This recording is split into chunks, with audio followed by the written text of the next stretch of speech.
Alright, it's time for another martial arts history episode 6.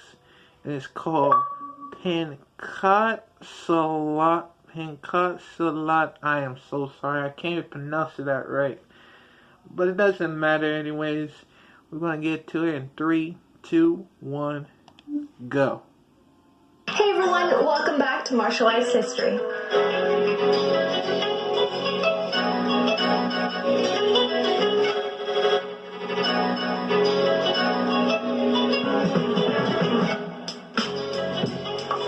The martial art for today is Pencak Silat. Pencak Silat. I've trained a lot of Silat under the progressive style of which my dad taught, but I never really got into Pencak Silat too much until I actually worked with a master named Cecep, who was in the Raid 2. He was against Pico, doing a cool fight scene in the kitchen with the knives. Really awesome fight scene. I got to fight Cecep in a short film called The Gate, and during that project, I actually learned some Pencak Silat and learned more about the history of it, and I absolutely love it. I think it's a beautiful art, so I'm so excited to share some information about Pencak Silat today. It's a form of martial arts that originated in Indonesia. It's known to be a competitive form of Silat. It's a type of full-body fighting that includes a lot of different striking techniques, grappling, and the use of many weapons. Every part of your body is used while striking or in defense. It's something I really like about the art is that it's so creative in the defensive moves and the striking moves. You are moving in a way that feels very natural, and it might feel weird in the beginning, but once you do it, it feels very natural, in my opinion. So I love the fact that you're using these very natural movements and using all of your body to defend and attack. So according to a different myth in regards to the origin of Pencak Silat, the evidence of when it really began to become an art was in the 6th century. Originally, it was developed by tribal groups who actually observed animals in nature, defending themselves against other animals. Eventually, it became very influential in achieving social status, meaning that there were fights between clans, tribal groups, communities, and later on kingdoms. In between the 7th and the 14th century, two kingdoms of Sumatra and Srivijaya, and between the 13th to the 16th century, Majapahit in Java had contributed to the development of Pencak Silat by making good use of its fighting skills, and then were successful in extending the rules in Indonesia, Malaysia, and Singapore. This martial art, Pencak Silat, is associated with a lot of religious concepts, local legends, religions, philosophies, and customary law systems. It also has a very deep spiritual and mental aspect to develop oneself.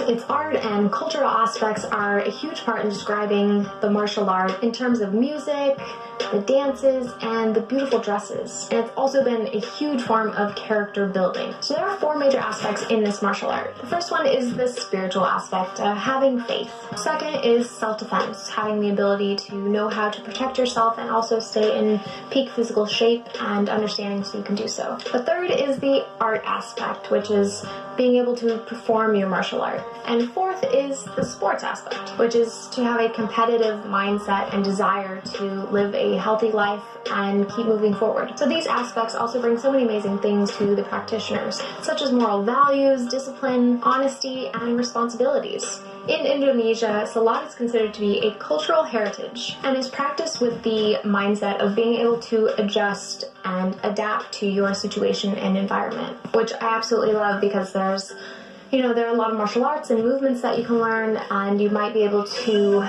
do it when you're all set and prepared in the right environment and happy tunes are going on and everything, but to be able to adapt in any situation is one of the most important skills. So Dan Inosanto, he's well known for Silat, so I have to throw him in there, of course. He's an absolute legend in the world of martial arts. The Pencak Silat practitioners that are more well known today would be the actors and martial artists in films like The Raid, such as Uwais, Cecep, Arif, Rahman, who, like I said, I worked with, and he was incredible. If you haven't watched The Gate short film, please do so. It's It's a really good short film. I'm not being biased, I just think it's a really good action drama piece. And then there's Yayan, Ruhiyan, and many others who, you know, not only practice the art, but are becoming well known for being action stars or being Pencak Silat masters. So Pencak is the performance aspect of Silat. Silat is the spirit, self-defense, and fighting techniques. So together it creates Pencak Silat. More recently, Pencak Silat has actually been taught in schools as extracurricular activities in Indonesia, which I love. It's also included in national, local, and international events like Indonesia Sports Week and SEA Games. In 2002, Silat was introduced at the Asian Games in Korea. The influence of Pencak Silat and Silat in general can be seen in so many different martial arts films in general, shows, it's all over the place. And in my opinion, some of the most notable films that had some cool Pencak Silat in it would be Merantau, which is a really awesome action film, The Raid 2. These films and this way of fighting is becoming much more popular, and I think the US is finally starting to understand how cool it can be. And, you know, I think The Raid really brought Pencak Silat to American viewers, and, you know, more and more shows and directors and producers are trying to capture that style because it just looks awesome and it looks real, you know. So love this style, it's amazing, it's in so many different films, but those are definitely a few of the top Pencak Silat films. Overall, there's no standard set of moves in Pencak Silat. Each style has its own specific movements and techniques. That's because, you know, several different masters interpreted it in their own way and put their style on that, and, you know, now we have several different techniques and different styles and variations of those techniques, which I think is awesome. I mean, I love that aspect of martial arts. I don't think anything can ever truly remain the same. I think things are there to evolve and adapt and become better. It's so important to add your own style to any martial art that you do and find what works best for you. Strict rules don't always work the best, in my opinion, because everybody's body is different, we'll move differently, so find what is right for you and adapt and change, and just like Pencak Silat, try to be as adaptable as possible.